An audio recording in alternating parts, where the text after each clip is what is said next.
आ आ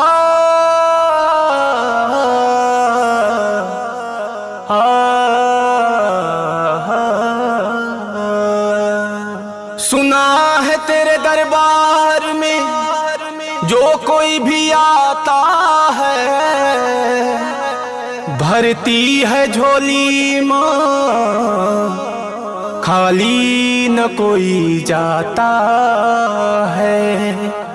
आया हूँ तेरे दरबार में ओ मेरी मैया जी, दे दो दरस एक बार पार कर दो मेरी नैया जी। आजा आजा मैं सुन के पुकार रे तेरा लल्ला बुलाया है। आजा आजा मैं सुन के पुकार रे तेरा लल्ला बुलाया है। आजा आजा मैं सुन के पुकार रे तेरा लल्ला बुलाया है। सुन ले मेरी अरज एक बार रे तेरा लल्ला बुलाया है।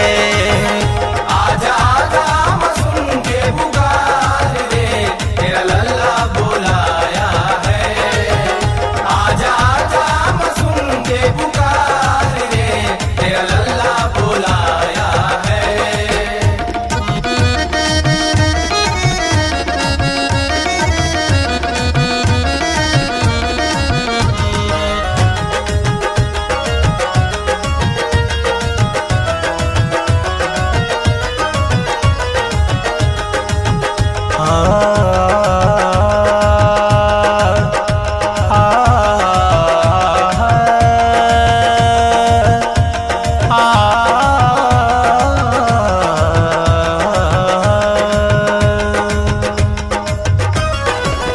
दुनिया में सबसे ठोकर खाया हूँ दर पे तेरे माँ आस लगाया हूँ।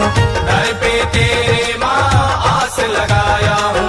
दर पे तेरे माँ आस लगाया हूँ। दुनिया में सबसे ठोकर खाया हूँ दर पे तेरे माँ आस लगाया हूँ।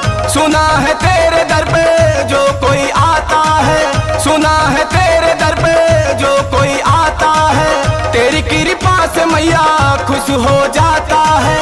तेरी कृपा से मैया खुश हो जाता है। मेरे जीवन की बन पतवार रे तेरा लल्ला बुलाया है। आजा आजा मैं सुन के पुकार रे तेरा लल्ला बुलाया है। आजा आजा मैं सुन के पुकार रे तेरा लल्ला बुलाया है। आजा आजा मैं सुन के पुकार रे तेरा लल्ला बुलाया है।